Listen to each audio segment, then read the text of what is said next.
We're at the point where most of our lives are lived online, and the way the digital economy can thrive is that we have trust and confidence in interacting with people, businesses, buying things, selling things. And so what Proof does is make sure people are who they claim to be.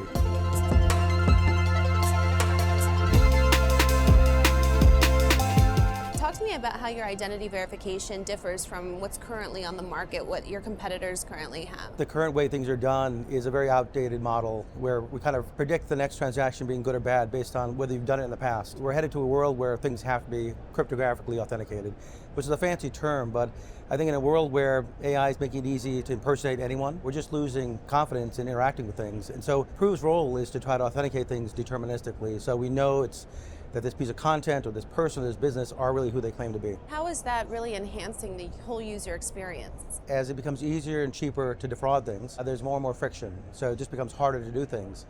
But there's actually a second order impact that I think is even more striking, which is as businesses fortify themselves, now attackers are trying to scam us into doing things, essentially authorizing the fraud. So who would have thought that adopting a puppy online or going on a date would lead to billions of dollars of bank losses? So it's moved to a whole nother realm where we're being convinced as consumers to participate in scams.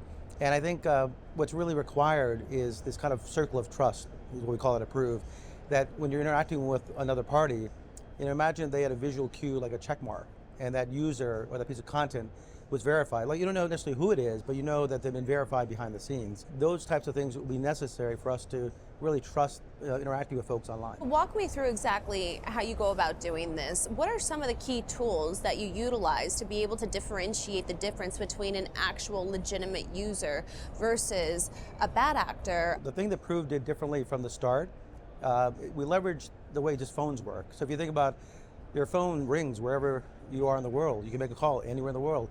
It really relies upon your SIM card kind of acting as your proxy. So that's a new way to think about things, that I think everything will have to be essentially signed and authenticated, and things like SIM cards or pass keys.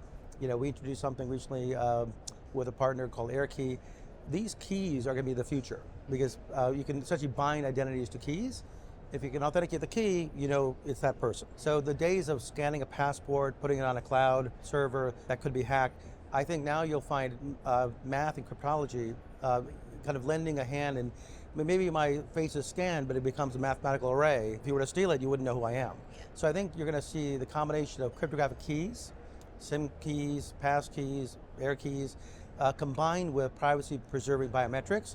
The combination will be very strong and allow for a frictionless experience. Well, thank you for joining me today. Thank you so much.